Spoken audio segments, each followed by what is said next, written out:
오늘 봉독한 말씀을 가지고 우리가 부르심대로 살 수 있다라는 제목으로 같이 말씀을 나누기를 원합니다. 하나님께서 우리 각자에게 사명을 주십니다.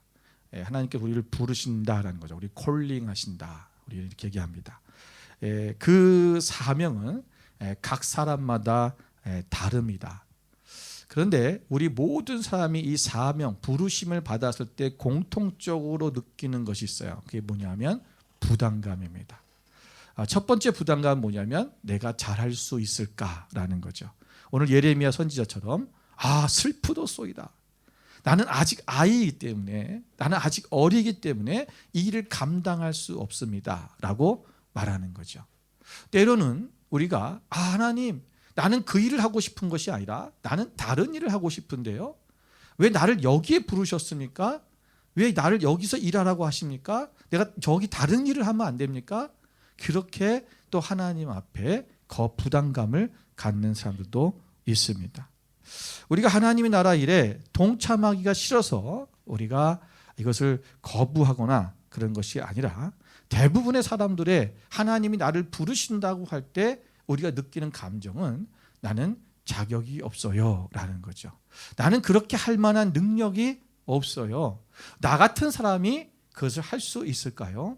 라고 그렇게 자신에 대해서 어떻게 보면 그것은 겸손한 것처럼 보이지만 자신의 자격지심이나 또는 내가 할 수 없다고 하는 그러한 연약한 모습 때문에 그렇게 말하는 것이 우리의 모습인 것을 우리는 바라봅니다. 오늘 본문의 예레미야 선지자도 마찬가지였습니다. 8절에 보시면 예레미야는 하나님께서 자신을 부르시자 뭐라고 했어요? 나는 아이라. 그렇게 말하면서 자신의 부족함이 무엇인가를 늘어놓고 있습니다. 여기서 아이라는 의미는 나하르라고 하는데, 이 나하르라는 이 말씀은 우리가 구약에서 신생아부터 시작해서 청년에 이르기까지 쓰는 말이에요. 굉장히 범위가 넓습니다. 그런데 오늘 지금 일반적으로 이 예레미야는 우리가 그때 당시의 나이가 아마도 한 18세에서 20세 정도가 되었을 것이다 라고 추측을 합니다. 왜냐하면 그가 요시야 13년에 하나님의 말씀이 내게 임하였다라고 그렇게 우리가 앞에서 1절에 말씀하고 있거든요. 그러니까 요시야 13년이 어쩌냐면 바로 BC 627년입니다.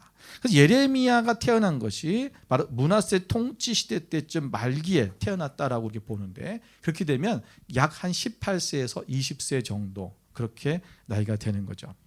오늘 어떻게 보면 하나님께서 부르신 이 나이가 뭐 그렇게 많은 것도 아니고 또 그렇게 또 적은 것도 아닙니다. 그런데 오늘 예레미야가 나는 아직 아이라라고 하고 말한 것은 뭐냐면, 지금 예레미야는 누구의 아들입니까? 여기 성경에 보니까 hil기야의 아들이라 그랬어요. 1절에 hil기야의 아들이라고 하는 것은, hil기야는 누구냐 하면 바로 제사장이라는 것입니다.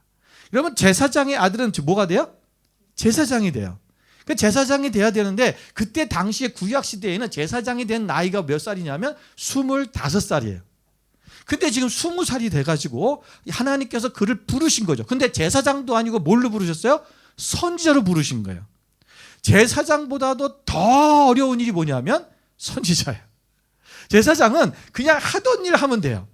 늘 그냥 일반적인 우리가 그냥 백성들 양을 가지고 오면, 또 짐승을 가져오면 그 짐승의 각을 떼고 그리고 그것을 잡아서 하나님 앞에 제사를 올려드리고, 이것을 반복적으로 그냥 했던 일을 반복적으로 하는 거죠. 어떻게 보면 쉬운 거죠.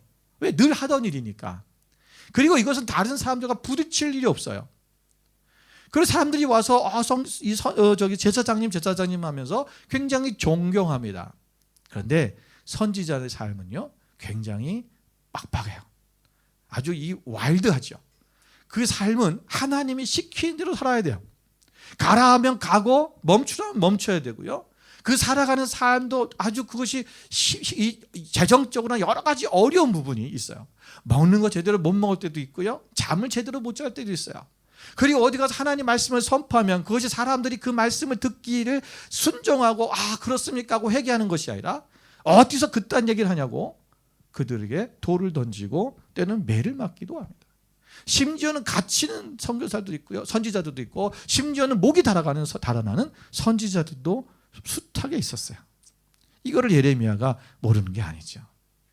하나님, 너무 슬픕니다. 나에게 왜 이렇게 어려운 일을, 나는 그냥 제사장 할 건데 나를 왜 선지자로 부르십니까? 그리고 나는 아직 나이도 아직 안 됐는데 나 같은 아이를, 난 지금 말할 줄도 모르고 난 무슨 말을 해야 될지도 모르는데 나를 왜 선지자로 부르셨습니까? 라고 말하는 거죠. 여러분, 우리가 내가 부족하다, 어리다, 연약하다라는 것입니다.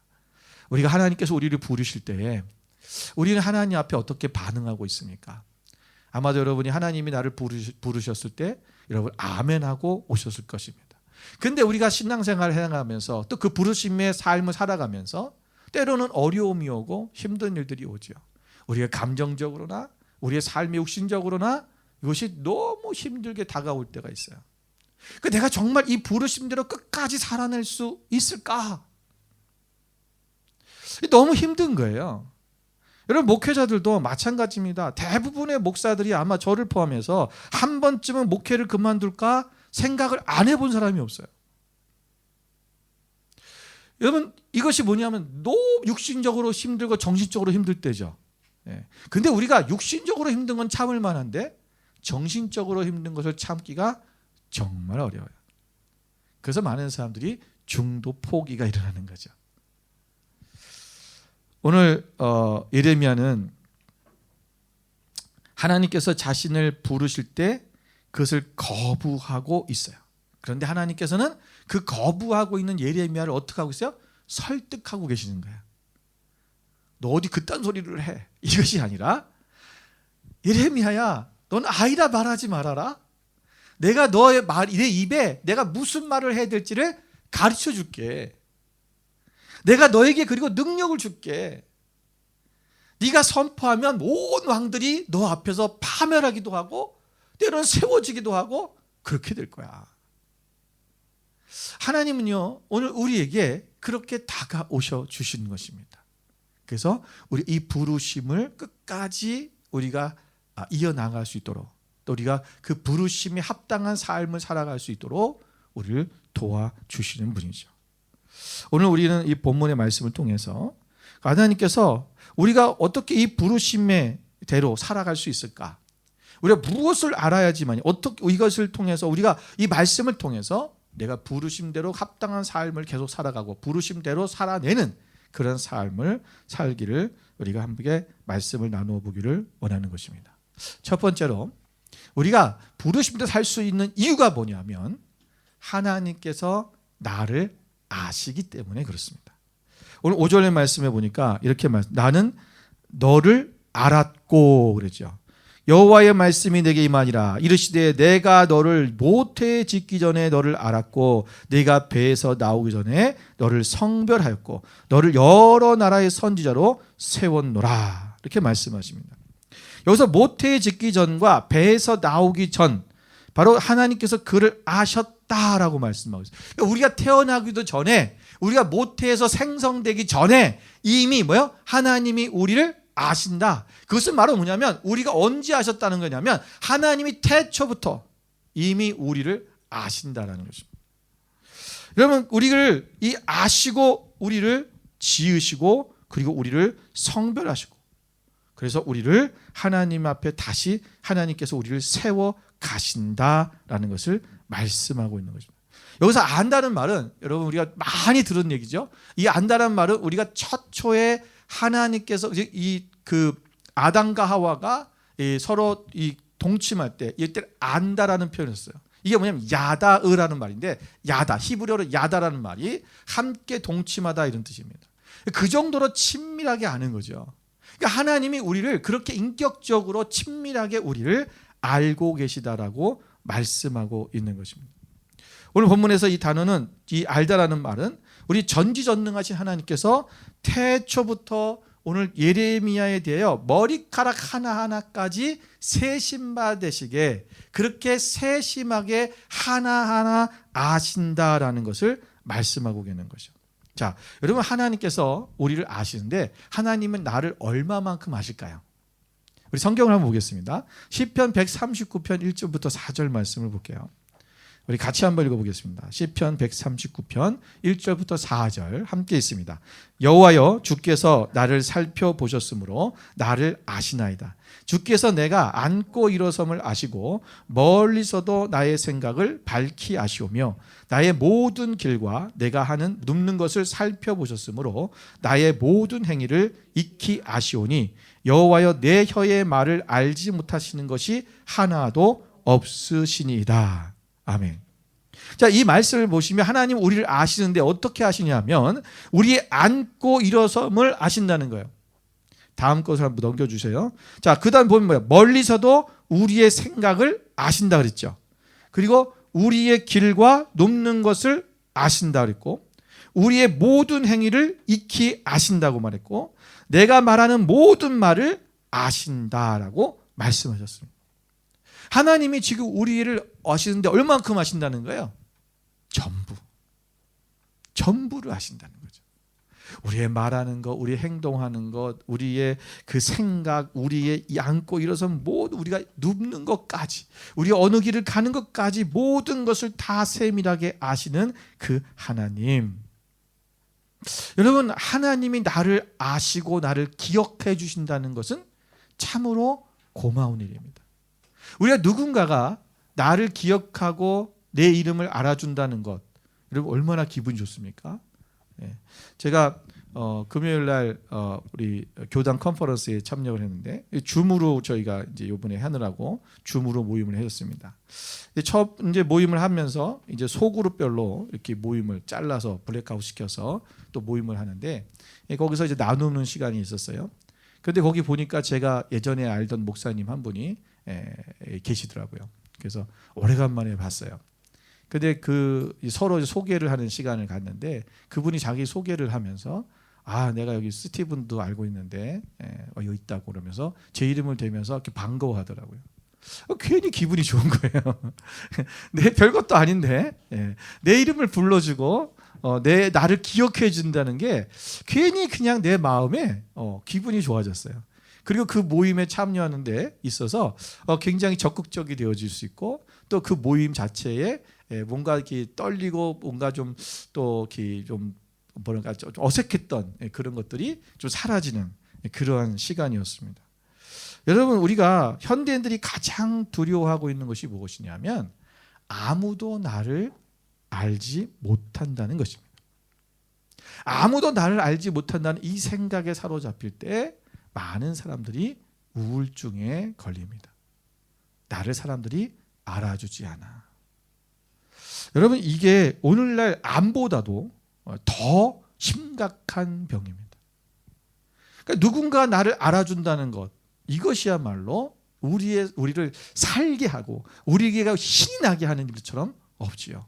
여러분들이 주일학교 교사로서 또 이 학생들을 가르칠 때 여러분 아이들을 이름을 불러주고 왔을 때 왔냐고 그러고 안아주고 환영해주고 여러분 그럴 때 여러분 그 아이들이 살아나는 거예요. 나를 알아줘. 얼마나 기쁨이 있겠어요? 여러분 두려워하지 마십시오. 우리가 하나님께서 세상 사람들은 나를 다 알아주지 않더라도 하나님은 나를 알아주시는 거예요. 나를 아신다라는 것입니다. 여러분, 하나님께서 나를 아신다는 것은 정보 차원에서야 안다는 것이 아니에요. 하나님께서 나를 안다는 것은 나를 사랑한다는 것입니다. 하나님이 우리를 사랑하신다는 것은 바로 우리에게 관심이 있으시다는 거예요. 여러분, 사랑하는 데는 반드시 관심이 생기겠고 관심을 가지게 되죠. 여러분, 신명기 32장 10절부터 12절 말씀을 보겠습니다. 우리 같이 한번 읽겠습니다. 신명기 32장 10절부터 12절 같이 있습니다. 여호와께서 그를 황무지에서 짐승이 부르짖는 광야에서 만나시고 호위하시며 보호하시며 자기의 눈동자같이 지키셨도다. 마치 독수리가 자기의 보금자리를 어지럽게 하며 자기의 새끼 위에 너풀거리며 그의 날개를 펴서 새끼를 받으며 그의 날개 위에 그것을 엎는 것 같이 여호와께서 홀로 그를 인도하셨고 그와 함께한 다른 신이 없었도다. 아멘. 여러분, 하나님께서 이스라엘 백성들을 광야 가운데서 그들을 이끌어 가실 때 하나님이 어떻게 하셨다고요? 그들에게 호의하시고 보호하셨다. 그리고 그들을 눈동자같이 지키셨다라고 말씀하고 있습니다. 여러분, 독수리가 자기의 보금자리를 어지럽게 하며 그 자기의 새끼 위에 너풀거리면서 새끼를 어떻게 날개 위에 자기 위에 업어서 그 새끼를 날르는 것처럼 그렇게 우리를 하나님께서 이끌어 가셨다라는 것입니다. 하나님, 우리를 그 하나님의 크신 날개로 우리를 덮으시고 우리를 호위하시고 보호하시는 분, 그분이 바로 우리의 하나님이십니다. 바로 우리를 사랑하시는 분. 오늘 우리를 독수리가 자기 새끼를 사랑하듯이 그렇게 완전히 날개로 품고 그 날개에다 업고 날르는 것처럼 오늘 하나님께서 우리를 한시도 잊지 아니하시고 우리를 사랑하셔서 우리를 아신다라는 것입니다. 여러분, 하나님께서 우리를 안다는 것은 또 이해한다는 것입니다. 여러분, 누군가를 이해하지 못한다는 것은 그를 잘 알지 못하기 때문에 그렇죠. 우리가 그 사람을 잘 알면 이해할 수 있습니다. 그러니까 이해가 안 되는 부분이 뭐냐면 잘 몰라서 그런 거예요. 잘 모르니까 왜 저렇게 행동하지? 왜 저렇게 하지? 이런 생각이 드는 거죠. 여러분, 누군가를 이해한다는 말의 반대의 의미가 뭡니까? 바로 오해하는 것입니다. 그래서 이해가 안 될 때 오해를 하는 거예요. 우리가 하나님 앞에 이해한다는 것이 이해한다는 것은 뭐냐면 용납한다는 것입니다. 여러분, 자 보십시오. 하나님이 우리를 안다라고 할 때 우리가 하나님이 나를 아신다고 하는 것은 나를 사랑한다는 거예요. 나를 사랑한다는 것은 나를 이해한다는 거예요. 나를 이해한다는 것은 나를 용납한다는 것입니다.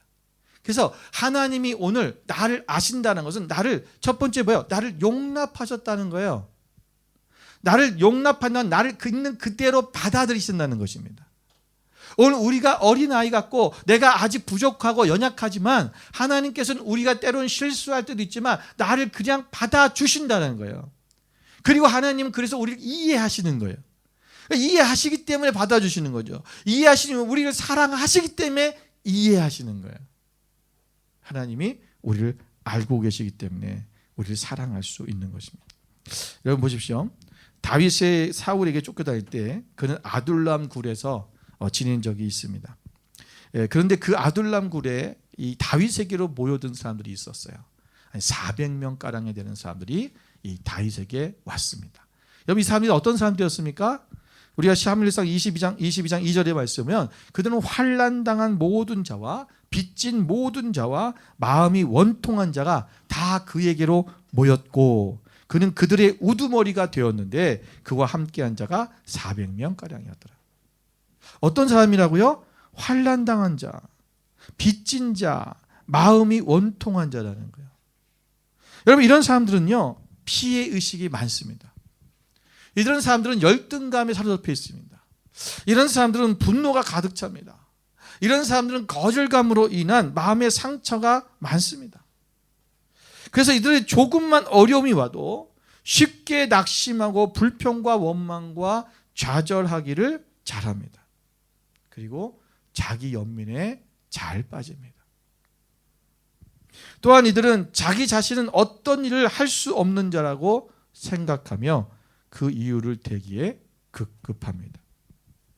하나님은 왜 이런 자들을 다윗의 옆에 두셨을까요? 지금 다윗에게는 용맹하고 정말 정신적으로나 육적으로나 모든 것이 건강한 사람들이 그의 옆에 많이 있는 것이 다윗에게는 필요한 시기인데 지금 다윗도 도망 다니는 아주 어려운 시기에 지금 하나님은 이런 사람들을 400명가량 붙여주었다는 것입니다. 그런데 여러분, 이 사람들이 나중에 어떻게 됩니까? 다윗의 용맹한 군사가 돼요. 용사들이 됩니다. 성경에 나오는 다윗이 왕국을 세울 때 주축을 이뤘던 모든 용사들의 이름이 등장하는데 그들이 이 400명에 포함됐던 사람들입니다. 어떻게 이들이 그런 강한 용사가 될 수 있었을까요? 바로 다윗이 그들을 용납했다는 것입니다. 여러분, 다윗은 이 사람들을 품을 줄 아는 사람입니다. 그래서 그들을 그냥 받아주고 이해해 주는 거죠. 그것을 이해해 줄 때 오늘 그들의 삶에 있던 그들 안에 있던 모든 상처와 아픔과 그 원통함과 이 모든 것들이 풀어지기 시작하는 거예요. 여러분, 오늘 우리 하나님께서도 우리를 이해하신다는 거예요. 우리를 아시는 그분이 오늘 우리를 이해하셔서 우리에게, 여러분, 이해하신다는 것은 우리가 어떤 일을 잘했기 때문에 또는 우리가 완성했기 때문에 완수했기 때문이 아니라 때로는 우리가 그 일을 잘 못했을지라도 하나님께서 우리를 이해해 주시고 용납해 주신다는 거예요. 그래서 우리가 여러분 이 세상에서 가장 나를 잘 이해하시는 분이 누굽니까? 바로 하나님이시라는 것입니다. 하나님 한 분뿐이십니다. 그래서 하나님께서 나를 부르실 때는 그것에 합당하거나 또는 그 부르심에 통해서 우리에게 훈련이 필요하기 때문에 하나님께서 나를 그 자리로 부르신 거예요. 왜 하나님 나를 이곳에 부르셔서, 나를 왜 이 자리로 부르셔서 나를 이렇게 어렵게 합니까? 내가 왜 이렇게 힘들게 합니까? 그렇게 하나님 앞에 우리가 원망이 될 때가 많아요. 그런데 여러분, 그 시간이 때로는 우리가 그 자리에 반드시 필요하기 때문에 하나님이 주실 때도 있고요. 때로는 우리 자신이 훈련받아야 되기 때문에 그럴 때도 있어요. 많은 사람들이 그 어려운 시기를 지나가는 것을 두려워합니다. 나는 그런 시간 안 왔으면 좋겠어요. 예, 안 올 거예요. 그런데 각 사람에게 하나님께서 그들이 감당할 만큼만 하세요. 그런데 우리가 그 과정을 통해서 우리가 그것을 깨닫고 우리가 훈련되시 가면 나중에 우리를 통해서 하나님께서 다른 사람들을, 그런 과정 가운데 있는 사람들을 살리는 역할을 하게 하시는 거예요. 저는 그런 경험들을 너무 많이 합니다. 그리고 주변에서 우리 성도님들이 그런 어려운 일이 있을 때 이런 얘기를 해드리면 나중에 가서 정말 그렇게 되는 경우들을 참 많이 봅니다. 그때 그 경험이 내가 오늘 다른 사람에게, 오늘 내 옆에 있는 내 이웃들의 형제자매에게 큰 도움이 되어지는, 그것이 내가 왜 하나님이 그때는 몰랐는데 그때 나를 그 고난의 시간에 그 광야 가운데로 나를 인도하셨을까? 또 왜 하나님 나를 그 자리로 나를 부르셨을까? 이해하지 못했는데 그때 가서야 우리는 하나님을 이해합니다. 여러분, 하나님은 우리를 모두 아신다 그랬어요. 전부 아셔요. 하나님이 우리를 아시기 때문에 우리 각 사람에게 만큼, 우리가 그것을 이겨낼 만큼, 극복할 만큼 우리에게 그 시간을 허락하시고 또 부르주시는 거예요. 두려워하지 마십시오. 하나님이 우리를 가장 적절한 때, 가장 적절한 것을 가장 적절한 방법으로 우리를 부르십니다. 오늘 그 부르심대로, 그래서 우리 하나님이 나를 아시기 때문에 그 아시는 하나님이 나를 사랑하시고 이해하시고 용납하시기 때문에 우리는 그 부르심대로 살 수 있는 것입니다. 두 번째로 오늘 본문의 말씀에 보면 우리가 이 부름대로 살 수 있는 이유는 뭐냐면 하나님이 함께 하시기 때문에 그렇습니다. 여러분 8절 말씀에 보면 너는 그들을 인하여 두려워 말라. 내가 너와 함께하여 너를 구원하리라 라고 말씀하셨습니다. 오늘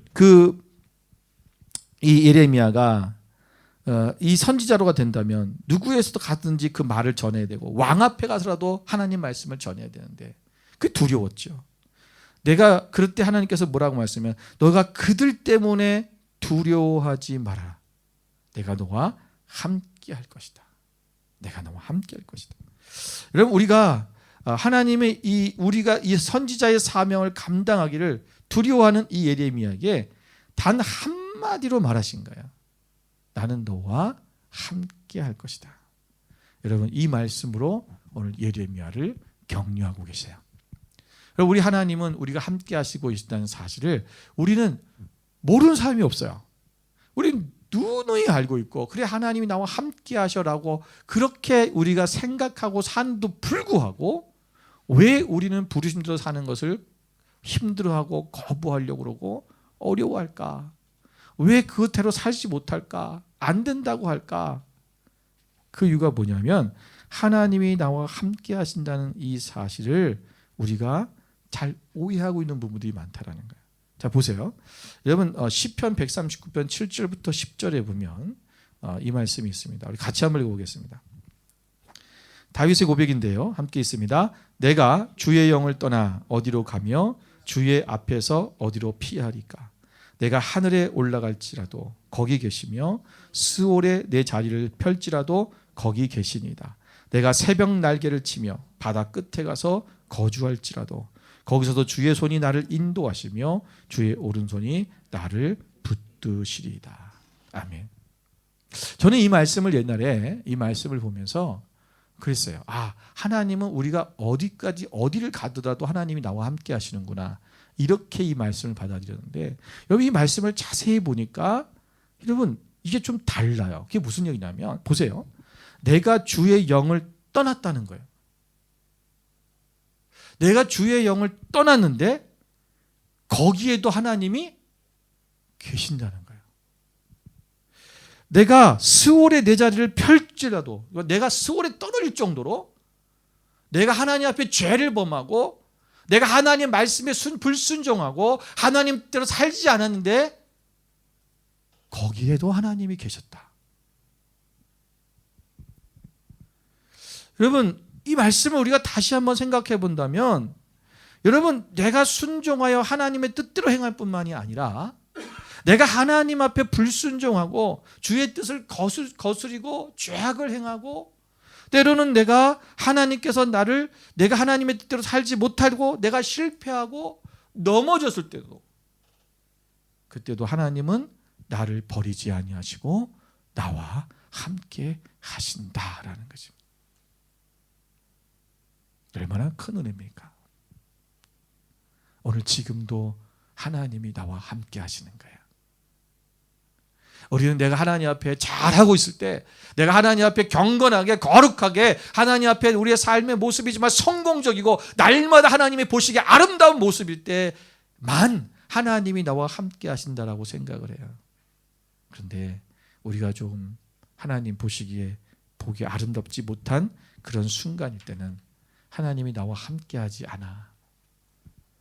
또는 우리의 삶이 굉장히 피폐하고 어려운 그런 과정 가운데 있을 때 하나님이 나와 함께 하신다는 그 사실을 잊어버리고 살 때가 있습니다.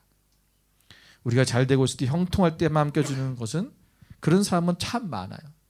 그러나 우리가 잘 실패했을 때 모든 것을 잃어버렸을 때 함께 해준 사람 그 사람이 진짜 친구지요. 우리 하나님은 우리가 다 잃어버리고 실패해도 나와 함께 하시는 진정한 우리의 친구가 되어주시는 분이시라는 것입니다. 오늘 하나님은 항상 우리와 함께 계십니다. 그래서 하나님은 예레미야에게 무엇을 말해야 할지를 내가 알려주겠다고 말씀하십니다. 내가 무엇을 말해야 될지를 내가 네 입에 다 말해주겠다. 두려워하지 말아라. 하나하나 내가 하나님께서 그 말씀 너를 부르시면 그 부르신 대로 무엇을 해야 될지를 다 알게 하시고 가르쳐 주시겠다라는 거예요. 여러분 예수님께서 누가복음 12장 11절 12절 말씀에 뭐라고 그랬습니까? 사람이 너희를 회당이나 위정자나 권세 있는 자 앞에 끌고 가거든 어떻게 무엇으로 대답하여 무엇으로 말할까 염려하지 마라. 마땅히 할 말을 성령이 곧 그때에 너희에게 가르치시라. 하나님께서 성령님께서 우리 가운데 지금은 계시잖아요. 그러니까 성령님께서 우리 가운데 무엇을 말해야 될지 우리가 고난받을 때 핍박받을 때뿐만 아니라 그런 어려운 환난 속에서도 우리가 무엇을 말해야 될지를 가르쳐 주신다. 여러분 함께 하신다는 것은 우리가 하나님만으로 만족하게 하신다는 거예요. 우리가 함께 하신다는 것은 하나님만으로 안정감을 누리게 하신다는 거예요. 하나님은 우리의 안정감이십니다. 우리가 세상의 다른 것들이 우리를 안정감을 주는 것이 아니라 우리가 다른 것에 안정감을 받는 것이 아니라 하나님이 나의 안정감이 되어야 돼요. 그래서 하나님이 나와 함께 계시니까 안심이야. 우리가 스포츠를 할 때 어렸을 때 이렇게 축구를 하거나 그러면요.